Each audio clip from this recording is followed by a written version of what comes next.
Hello everyone. तो आज हम टेस्ट पेपर डिस्कस करेंगे। ओके, तो देखो फर्स्ट क्वेश्चन है एट हाई एल्टीट्यूड्स, फिर ऑप्शंस गिवन है the boiling point of liquid decreases, second option boiling point of liquid increases, then third option no change in boiling point and last option none of the above.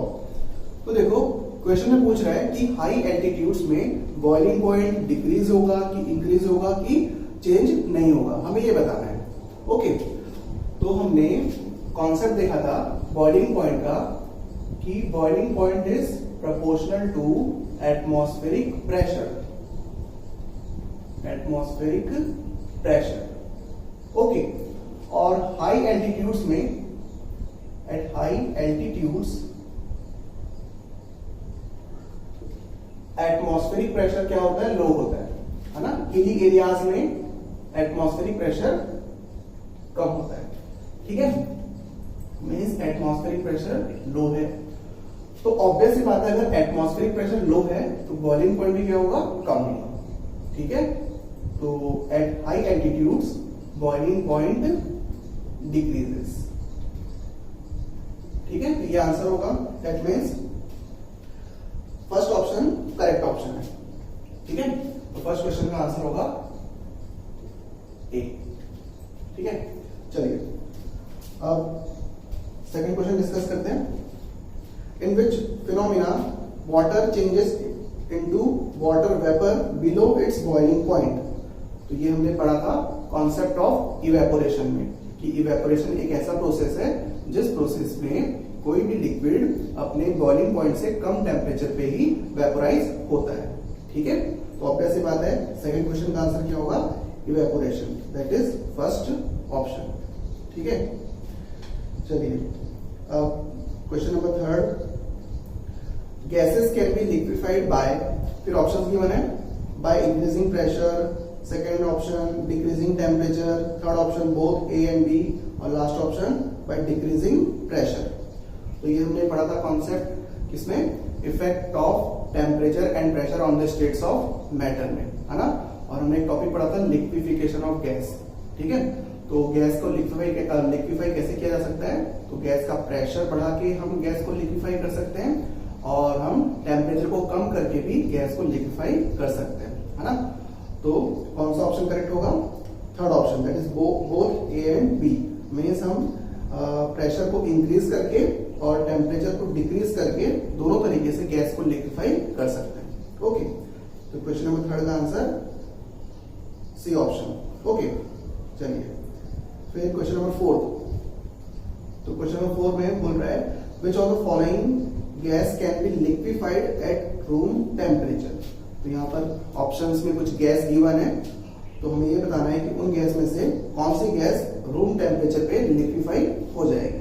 ठीक है, तो हमने एक concept पढ़ा था critical temperature का, है ना। क्वेश्चन नंबर 4 है ये, क्रिटिकल टेम्परेचर का कॉन्सेप्ट पढ़ा था। उसमें हमें ये लिखा था कि जिस गैस का क्रिटिकल टेम्परेचर रूम टेम्परेचर से अबव होता है उस गैस को हम प्रेशर अप्लाई करके लिक्विफाई कर सकते हैं। ठीक है, लेकिन जिस गैस का क्रिटिकल टेम्परेचर रूम टेम्परेचर से कम होता है तो हमें क्या करना पड़ता है? पहले टेम्परेचर कम करना पड़ता है, उसके बाद फिर प्रेशर अप्लाई करना पड़ता है उसको लिक्विफाई करने के लिए। ठीक है, तो अगर हम रूम टेम्परेचर पे हैं तो रूम टेम्परेचर पे हम केवल उन गैसेस को लिक्विफाई कर सकते हैं जिन गैस का क्रिटिकल टेम्परेचर रूम टेम्परेचर से ज्यादा होगा। ओके, यहाँ पे कौन सी गैस गिवन है? ऑक्सीजन, नाइट्रोजन, कार्बन डाइऑक्साइड और लास्ट है नन ऑफ दीज। तो देखो ऑक्सीजन और नाइट्रोजन गैस का critical temperature below 0 degree Celsius होता है, मींस नेगेटिव डिग्री सेल्सियस में होता है ना।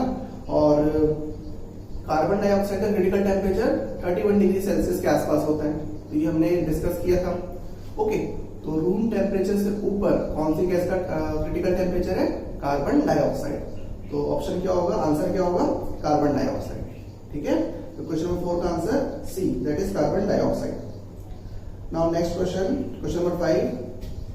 A bottle of ammonia and a bottle of dry hydrogen chloride connected through a long tube are opened simultaneously at both ends, the while ammonium chloride ring first formed will be.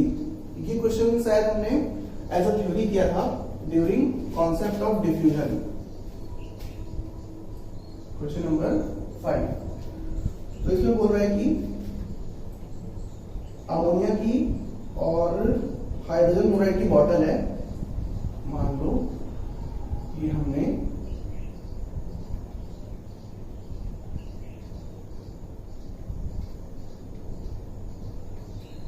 Ammonia की bottle ले ली, ammonia gas होती है, और एक है hydrogen chloride की bottle, उसको pipe से कनेक्ट किया जाएगा। ओके,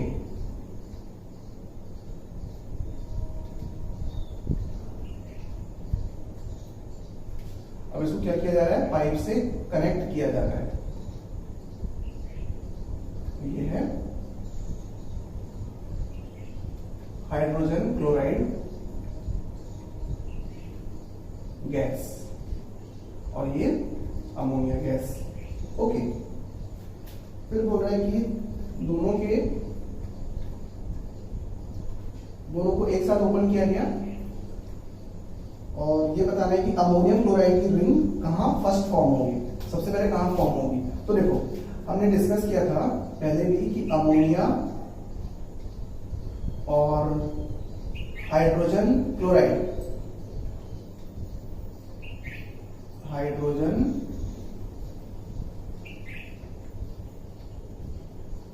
मिलकर क्या बनाते हैं, अमोनियम क्लोराइड बनाते हैं, ammonium chloride.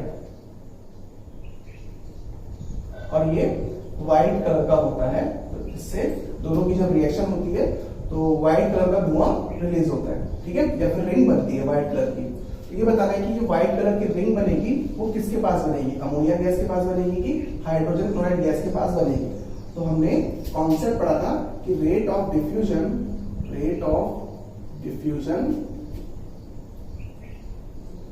is inversely proportional to mass of gas particles. Okay, means जिस गैस के पार्टिकल का मास कम होगा उस गैस की रेट ऑफ डिफ्यूजन ज्यादा होगी और वो गैस ज्यादा स्पीड से ट्रेवल करेगी, है ना। तो अमोनिया गैस का mass, ammonia gas, mass of ammonia gas is less than hydrogen chloride gas, hydrogen chloride, ठीक है। तो हाइड्रोजन क्लोराइड हैवी होती है और अमोनिया लाइट होती है, दोनों के कंपैरिजन में, है ना, एक दूसरे के कंपैरिजन में। तो अब क्या होगा कि हाइड्रोजन क्लोराइड का मास ज्यादा है, तो मास हाई होगा तो रेट ऑफ डिफ्यूजन कम होगा। अब रेट ऑफ डिफ्यूजन कम होगा तो कम स्पीड से ट्रेवल करेगी। तो हाइड्रोजन क्लोराइड गैस यहां से जब डिफ्यूज होगी तो कम स्पीड से ट्रेवल करेगी, है ना, यहां से बहुत धीरे धीरे ट्रेवल कर रही है। और ये जो अमोनिया गैस है वो उसकी रेट ऑफ डिफ्यूजन ज्यादा होगी क्योंकि इसका मास कम है, तो मास कम, रेट ऑफ डिफ्यूजन ज्यादा, तो ज्यादा स्पीड से मूव करेगी, तो जब तक ये कहीं यहां पहुंचेगी तब तक ये यहां पहुंच जाएगी। तो हमें जो व्हाइट रिंग बनेगी, व्हाइट रिंग वो किसके पास बनेगी, हाइड्रोजन क्लोराइड गैस के पास बनेगी। ओके, तो हम क्या कह सकते हैं, कौन सा ऑप्शन करेक्ट होगा, near the hydrogen chloride bottle. Okay, that is second option. Now question number 6। तो क्वेश्चन नंबर 6 में बोल रहा है the evaporation of liquid can be best carried out in a, फिर ऑप्शंस हैं, तो हमें ये बताना है कि इवेपोरेशन सबसे आसानी से किसमें होगा। तो ऑप्शन है flask, china dish, test tube और बीकर। तो सबसे ज्यादा सरफेस एरिया किसमें मिलेगा, तो ऑब्वियस सी बात है चाइना डिश में सबसे ज्यादा सरफेस एरिया अवेलेबल होगा इवेपोरेशन के लिए। तो सबसे आसानी से इवेपोरेशन किसमें होगा लिक्विड का, चाइना डिश में, that is second option. Okay, now question number 7, melting and freezing point of water. तो ये तो बहुत सिंपल सा क्वेश्चन है कि मेल्टिंग पॉइंट और फ्रीजिंग पॉइंट किसी भी लिक्विड का सेम होता है, that means first option. Okay, फिर question number 8, when a liquid starts boiling, the further heat energy which is supplied, फिर ऑप्शंस हैं, तो ये कॉन्सेप्ट कौन सा है, लेटेंट हीट का कॉन्सेप्ट है ना, तो कौन सा ऑप्शन होगा, last option, is absorbed as latent heat of vaporisation by the liquid, ये भी पढ़ा हुआ है ना। फिर question number 9, 1 atmosphere is equal to, यहाँ पर हमें 1 एटमॉस्फेयर की वैल्यू बताना है, दैट मींस 1 एटमॉस्फेरिक प्रेशर। तो ये आप लोगों ने फिजिक्स में पढ़ा होगा कि 1 एटमॉस्फेरिक प्रेशर, जिसको हम सिंपली 1 एटमॉस्फेयर भी बोलते हैं, इसकी वैल्यू किसके इक्वल होती है, 101.325 किलो पास्कल, ठीक है। तो ऑप्शन में 10 टू पावर 5 के टर्म्स में दिया हुआ है, तो इसको हम जब 10 टू पावर 5 के टर्म्स में लिखेंगे तो इसको लिख सकते हैं अपन, डेसिमल को 2 प्लेस पीछे ले जाएंगे तो क्या बन जाएगा ये 1.01, और बाकी डाटा को, बाकी नंबर को इग्नोर कर देते हैं, इनटू 10 टू पावर ऑफ 2, है ना। तो 101.325 को हमने क्या लिखा, 1.01 into 10 to power of 2 approximately, है ना, इनटू के मींस किलो, और किलो मींस क्या होता है 10 टू पावर ऑफ 3, और यहाँ पर पास्कल, पास्कल है प्रेशर का यूनिट, ये क्या बना 1.01 इंटू 10 टू पावर ऑफ 5 और पास्कल, ओके। तो आंसर क्या होगा, फर्स्ट ऑप्शन, ओके। चलिए 1 सेकेंड,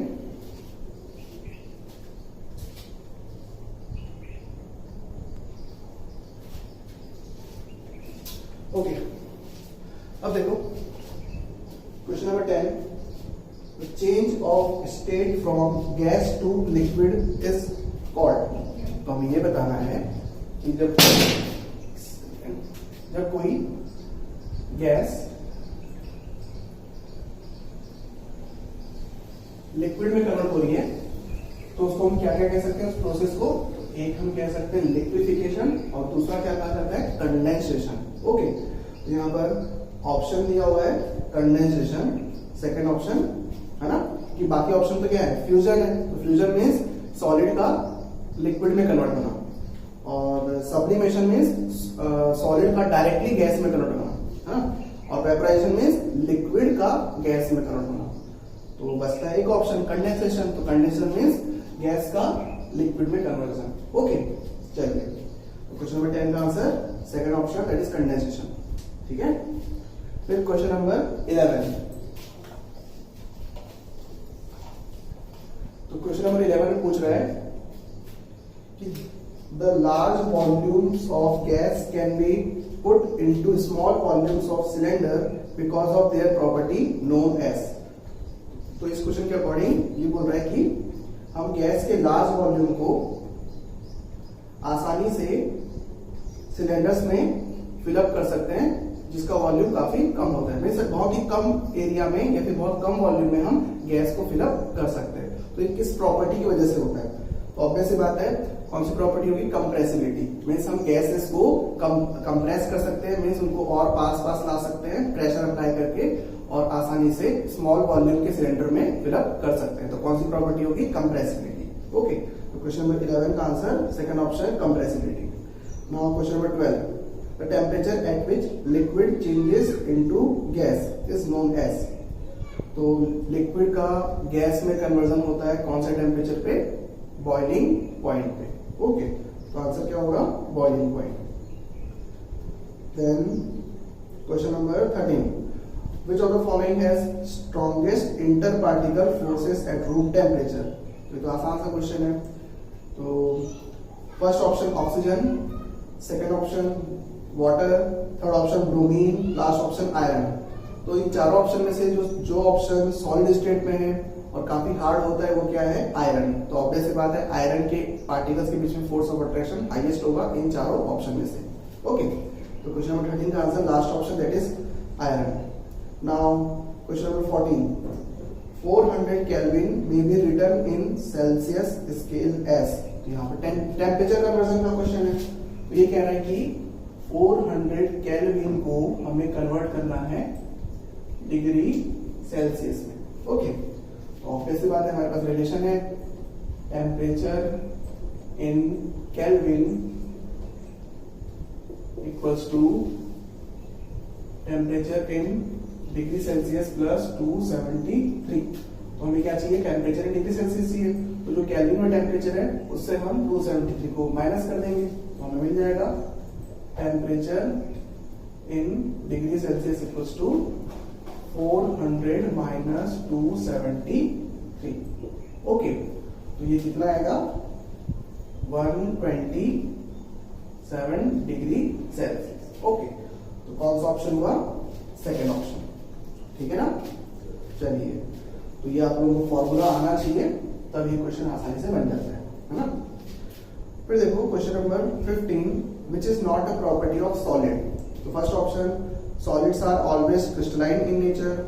तो अभी देखो हमने सॉलिड के क्रिस्टलाइन और नॉन क्रिस्टलाइन नेचर के बारे में नहीं पढ़ा था, ठीक है, बट फिर भी हम देखते हैं बाकी ऑप्शंस क्या कहते हैं, है ना। तो सेकंड ऑप्शन है solids have high density and low compressibility. तो सॉलिड की डेंसिटी हाई होती है और कंप्रेसिबिलिटी लो होती है। ये सही, ये मतलब स्टेटमेंट करेक्ट है। हमें ये बताना है कि कौन सा स्टेटमेंट प्रॉपर्टी शो नहीं करता, है ना। तो सेकंड ऑप्शन तो करेक्ट स्टेटमेंट है, हमें रॉन्ग स्टेटमेंट ढूंढना है ना। तो question number option number third है कि diffusion of solids is very slow, ये भी करेक्ट स्टेटमेंट है। फिर last option, solids have definite volume, ये भी करेक्ट स्टेटमेंट है। तो क्या बचता है, केवल एक ही ऑप्शन बचता है जो कि क्या होगा, इनकरेक्ट होगा, ठीक है। तो 15 का आंसर क्या होगा, first option. Now question number 16, diffusion mainly occurs in, फिर ऑप्शंस है solid, liquid, gas and all of these. ये पूछ रहा है कि डिफ्यूजन मेनली कौन से स्टेट में होता है।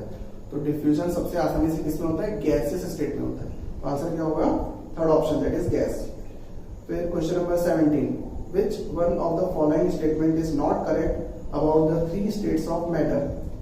तो फर्स्ट ऑप्शन है molecules of solids possess least energy whereas those of a gas possess highest energy। तो हमें ये बताना है कि इस क्वेश्चन में कि इनमें से कौन सा स्टेटमेंट है जो सही नहीं है। तो पहला स्टेटमेंट तो क्या है, करेक्ट है कि सॉलिड में एनर्जी मिनिमम होती है, क्योंकि सॉलिड्स के पार्टिकल का मोशन नेग्लिजिबल होता है। अब जब मोशन ही बहुत कम है तो जो काइनेटिक एनर्जी होगी वो भी बहुत कम होगी, ठीक है। और गैस की एनर्जी हाईएस्ट होती है, तो ये ट्रू है, मींस क्योंकि गैस में पार्टिकल्स हाई स्पीड से मूव करते हैं तो उनकी काइनेटिक एनर्जी भी हाईएस्ट होगी। Okay, means first statement means first option correct statement है, हमें रॉन्ग स्टेटमेंट ढूंढना है। फिर सेकंड ऑप्शन देखो, the density of solid is highest whereas that of gases is lowest, ये भी ट्रू स्टेटमेंट है। फिर third option, gases like liquids possess definite volume. तो ये स्टेटमेंट रॉन्ग है, क्यों, क्योंकि गैस का वॉल्यूम डेफिनिट नहीं होता, लेकिन लिक्विड का वॉल्यूम डेफिनिट होता है। तो ये स्टेटमेंट क्या है, रॉन्ग है। तो ये हमारा आंसर होगा थर्ड ऑप्शन। ओके, चलिए फिर क्वेश्चन नंबर 17 के बाद question number 18, kinetic energy of molecules is highest in. तो ऑप्शन है गैस, सॉलिड, लिक्विड, सॉल्यूशंस। तो देखो मॉलिक्यूल्स की काइनेटिक एनर्जी मींस मैटर के पार्टिकल्स की काइनेटिक एनर्जी हाईएस्ट कौन सी स्टेट में होती है, गैसेस स्टेट में होती है। तो आंसर क्या होगा, फर्स्ट ऑप्शन गैसेस। फिर question number 19, what is the volume of gas. First option definite, second option almost nil, third option large, last option take the volume of the container. तो ये question ऐसा है कि हमें ये बताना है कि गैस का वॉल्यूम क्या होता है।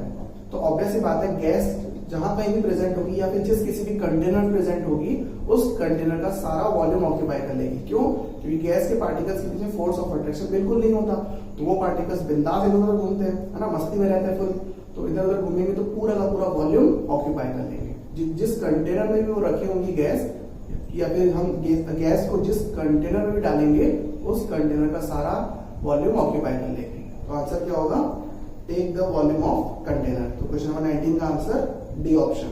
ओके, फिर question number 20, the boiling point of water in kelvin scale is. तो हमें वाटर के बॉइलिंग पॉइंट को केल्विन स्केल में बताना है, ठीक है। तो देखो, तो बॉइलिंग पॉइंट ऑफ वाटर क्या होता है, boiling point of water is equals to 100 degree Celsius. तो हमें ये बताना है कि ये बॉइलिंग पॉइंट केल्विन में कितना होगा, केल्विन में कितना होगा? तो हमारे पास फॉर्मूला है temperature in kelvin equals to temperature in degree Celsius plus 273, इसमें 273 प्लस कर दो, आ जाएगा आंसर। तो केल्विन में कितना हो जाएगा 100 plus 273 that is equals to 373 kelvin. तो ये आंसर होगा, that means third option. Okay, तो ये हुए टोटल 20 क्वेश्चंस के डिस्कशन, ठीक है।